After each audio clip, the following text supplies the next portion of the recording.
welcome. If you're new to the channel, my name's Elliott and you're watching Rickety Ski Reviews. Today, let's talk about trends that I hate. Every generation, it seems like there are new ski trends that kind of pop up into place, and I'm just gonna tell you 7 of the ski trends that I hate the most. And I hope they go away or stop immediately. If I could snap my fingers and make people stop doing these things. These are the trends or behavior that I really am not enjoying that have kind of popped up in skiing over the last few years. So without further ado, let's go out of order. Let's go from number 7 to 1 and the top 7 ski trends I hate and I hope they go away. If you're new to the channel, we are a fully independent ski review channel. We don't take money from any brand. We give our total honest opinions, and the way that we're able to do that is with affiliate links. So if you want to support the channel, we have channel memberships. If you're shopping for skis, you can use those affiliate links. Only use those if you're in the market for skis. And otherwise, just like and subscribe. That's all I could ask. So let's jump into it. Number 7, and these are kind of in order of like less egregious to more egregious. So this one is just kind of a mild annoyance. But coming in at number 7 is wide skis all the time. Now, I've changed my tune on this. I think wide skis are great. They serve a purpose. They're a lot of fun. Especially depending on where you ski, wide skis make sense to me. I'm not one of those people that thinks every single person needs to be on a 70mm ski, but I do think that having a pair of 120mm skis all the time, or even like a 110 all the time, is overkill. I think that no matter where you live, you don't always need that ski. Now there are days, if you're one of those people who only hunts powder, go for it, right? 110, 120, great powder skis, I love that. But in my opinion, you're selling yourself short on days where you don't get snow. I don't think snow is always that reliable, at least in the western part of the US where I'm at, in Idaho. I love powder skis, they serve a place, but I would really love to see more people get just a decent 95mm, 88mm ski, and I think you'd have a lot of fun. It's a lot less work on your hips, you can get more responsive turns, it takes less time and energy to go edge to edge. I think if you're only gonna have one pair of skis, a 120mm is a tough sell. Now you could go and like get something more moderate, like a bent 100 where it's kind of in the middle, but you can still have fun. You could get yourself like a Maverick 95 or 105 CTI. I think that if your only skis that you own are 110 or 120, you're doing yourself a disservice. It's a trend I see. The skis are more expensive if they're wider, so I think that if you're kind of a new consumer, you're gonna go, oh, well, I gotta spend a little bit more money, right? I wanna get more bang for my buck. And it's kind of a misguided way of shopping. Just because a ski is wider does not mean that it's better in all conditions. So anyway, that's a trend. It's a mild annoyance. Ski on whatever you like, but I really think that more and more people should try for days where you haven't had snow for like 2 weeks, or fresh snow at least, do yourself a service and get on a nice pair of carving skis or just a pair of like at least mid-width all-mountain skis, and I think you'll have so much more fun. Number 6, coming in again, mild annoyance. We're starting to rank up there more. That is hats underneath your helmet. We know that hats under the helmet do not help them with, like, they can prevent the MIP systems from working and preventing brain rotation when you get in a crash. They're not any warmer because it's basically kind of breaking the seal. Go with what the manufacturer designed, which is your helmet directly on. I get that people have like style points, and I've even heard some helmet companies design the helmets with goggles under, but honestly, that is a minority. I'm not gonna get into goggles too much, but all in all, the hats underneath the helmet, it doesn't serve any purpose. It is just making your helmet less safe, and there's no reason for it. If you're cold, you need to look at either base layers, or there are helmets that are warmer, like a hard ear helmet, as much as you might not like the look of it, is really warm. It's harder to hear out of, that's another trade-off, but don't use a hat to try to make your helmet warmer. It'll only end up making you less safe. And I see a lot of it. You go up to the skills, it's everywhere, so. All right, we're working through this list quick, I like this. Okay, number 5, riding single on the chairlift when it's a long lift line. And I've got that kind of caveat at the end for a very important reason. I think during COVID, when people were isolating, people got very comfortable riding the chairlift alone. And if it's not busy, more power to you. I'm not going after my introverted viewers here. And in fact, when it's me, I like riding the chairlift alone because either I might be sending a work email, emailing my kid's school, I might be getting footage like a time lapse of the chair ride up, I might be taking notes on the skis I'm reviewing that day. So I'm a big fan of riding the chairlift alone, but if it's a powder day and the ski hill is packed, it's so taboo. Don't do it. I never do it when it's busy because it's just making it so that your chairlift line is gonna be longer for everybody else. It is not worth sacrificing everybody just standing around because you are kind of a prima donna and wanna ride alone. Now, if you have some like circumstance where you need to ride alone, maybe you're riding in one of those adaptive toboggans, or if you've got a kid with a disability and you just need a little bit more room, whatever, like I'm not judging that. Or parents, like if you need more room and it's harder to load the kids, I get it, I'm not judging you there. But for everybody else who's just like, well, I don't wanna ride up with a snowboarder, that is so annoying, and everybody hates you who's in line behind you because they know that their lift line is a little bit longer because you don't wanna ride with someone. Or the people who do it at the very end where they like wait and stall, they ride up next to them as they're in the lift line, and then right at the last second, they kind of peel back so they can have the chairlift to the lawn.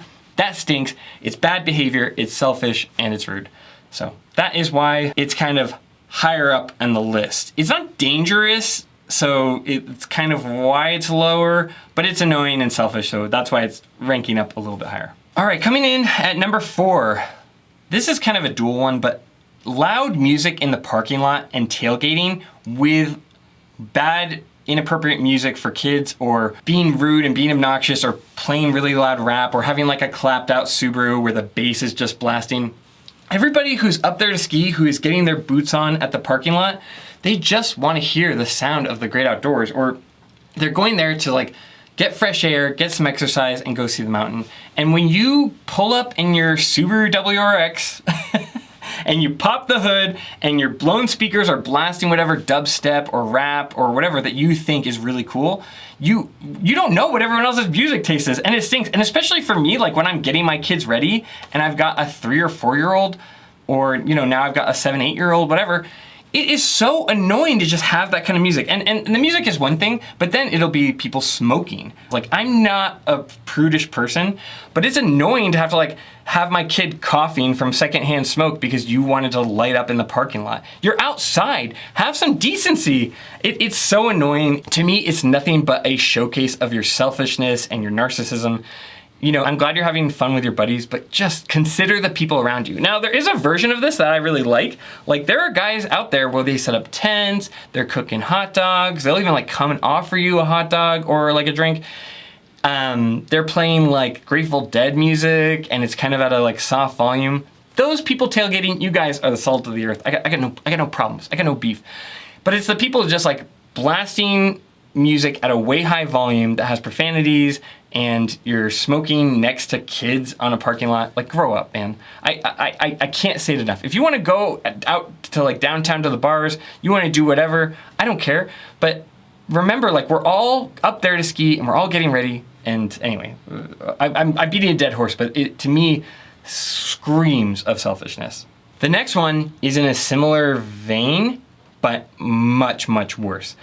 I hate smoking in the lift line. If you're there on a busy day and you smell someone like light up their vape or light up their cigarette, and I've got my young kid with me, how much of a jerk can you be? I hate when people light up cigarettes in the lift line. You're not supposed to, it's against the rules, but it happens all the time, where you're in a crowded lift line, you can't go anywhere, I can't walk away from you, I can't walk forward or backwards, and you can't help but light up a cigarette. The other thing that I hate in that vein of the smoking cigarettes, on top of that, people will light up cigarettes when you're on the chairlift behind them. So you're stuck, you're getting the downwind smoke from them when you're at the mountain to get fresh air. I don't get, you're there to like enjoy skiing. Why do you have to do it on the chairlift? And then I'm stuck there. I can't go anywhere. I'm stuck on the chairlift just breathing in your secondhand smoke as I pass through. It's so annoying. The lift line and the chairlift, straight to jail, straight to ski patrol jail. I hate it, and I think that you're a terrible person if you do it. There's so many other places you could do it. Like, I get that people smoke, right? I'm not judging people who do that. I hate it. I don't do it. I think it's a terrible habit, but whatever. But forcing me to breathe it in because I want to ride the chairlift is beyond selfish. And, you know, I really wish that ski areas would crack down on it more, because there's nothing that would make me regret buying a $200 Sun Valley ski ticket than having to smell that in the lift line. And this didn't happen in Sun Valley, but I'm just saying it pushes people out of the sport. It's bad for the skier experience. I don't know. I really wish that ski hills would crack down on it more, because it is so obnoxious. I think part of the problem too is that like so many people vape, which is also terrible for you, that they can kind of hide it quicker. But if you do it, just know that you suck and the people around you hate you. And these are like ski communities, right? You're supposed to be there with your neighbors and people who know you. You want to build a positive community, start with like how you act, you know, especially as far as like that stuff goes, with the people directly next to you. God, these three have been kind of in the same vein. Okay, number 3, the other trend that I would love to just have disappear instantly is the Bluetooth speakers. This is coming in at number 2. I know it's kind of a meme, but everybody hates listening to your Bluetooth speaker. Yeah, I see it when I go biking, I see it when I go skiing. For me personally, if you want to listen to music in your headphones, that's fine, go for it. But forcing the rest of us to listen to whatever music you have in your taste, I am not at the ski hill to listen to Joe Blow's Spotify playlist that he made up when he was 21 years old and thought he had really good taste in music. I hate it. Don't play music through a Bluetooth speaker. Don't even bring a Bluetooth speaker unless you're gonna have like, you know, chill vibes and you're tailgating and you're kind of off on your own, whatever. I'm not there to judge. But forcing everyone else to listen to your music in the lift lines, on the hill, wherever, you just look so ridiculous. To me, it screams main character syndrome. You think you're the center of the universe.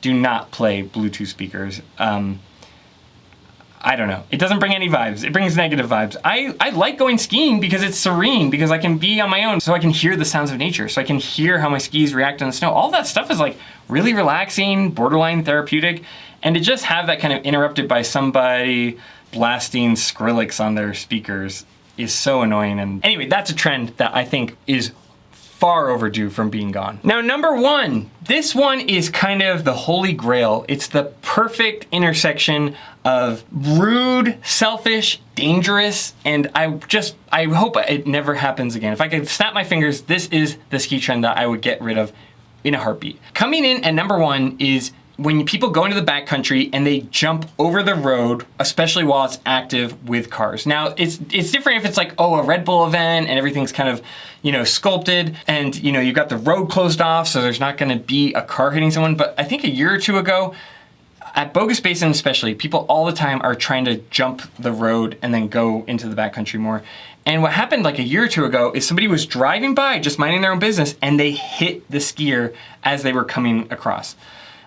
You know, I don't know exactly what happened if they didn't quite make it over, but it's so terrible. 1, because people die from it. It looks cool. I wish things like Red Bull wouldn't hype it up, because kids see that and they don't necessarily connect that it's not the same to do it yourself versus having people who are professional jump builders or who have a closed off road. But I hate seeing it because kids die, young adults die. It's a really good way to get hurt. You can not make it and then you're into a cement slab, like as if skiing isn't dangerous enough. But also, you are forcing an innocent driver who's just going up to the ski hill to potentially witness your death or be a part of it, where you are getting run into and you're scarring them for life. It's such a bad thing because it's selfish, it's silly, it's dangerous, and it just has this perfect intersection to me of selfishness and danger that doesn't need to exist. There are so many other cool things you can do with jumps in the park. You don't need to jump the road. And it's like every year people do it. It's like, oh, I gotta do my annual road jump. No, you don't. Just find something else that doesn't involve cars and road and innocent bystanders. So anyway, that's my 2 cents. That probably is the most controversial one, but I hate that people jump the road. It's unnecessary, it's dangerous, and it's selfish. So anyway, very controversial, but that is my number 1 trend in skiing that I would like to see gone. This is all, I feel like, a very inflammatory list, but let me know, what is a ski trend that you would love to see disappear? I thought about adding things like, you know, Instagram influencers, not disclosing stuff, but you know, I rant about that enough, and I couldn't get a good handle on exactly how I wanted to explain it. And honestly, to me, it's like, okay, somebody does something unethical versus doing something dangerous or selfish. Those trends, to me, kind of outrank somebody just being unethical on social media. But as always, you know, let me know what you think. I'd love to see it down in the comments. So anyway, that's the end of the video. Kind of a different format, but I thought you guys might enjoy it. I love seeing what people think about this, so, you know, I thought it'd be fun to do. I want to try to change it up a little bit. Especially in the summer, you know, I feel like there's only so many types of videos I can do, so I'm always looking for something in the off season to kind of spice things up. But let me know what you thought of it if you want to see more videos like this.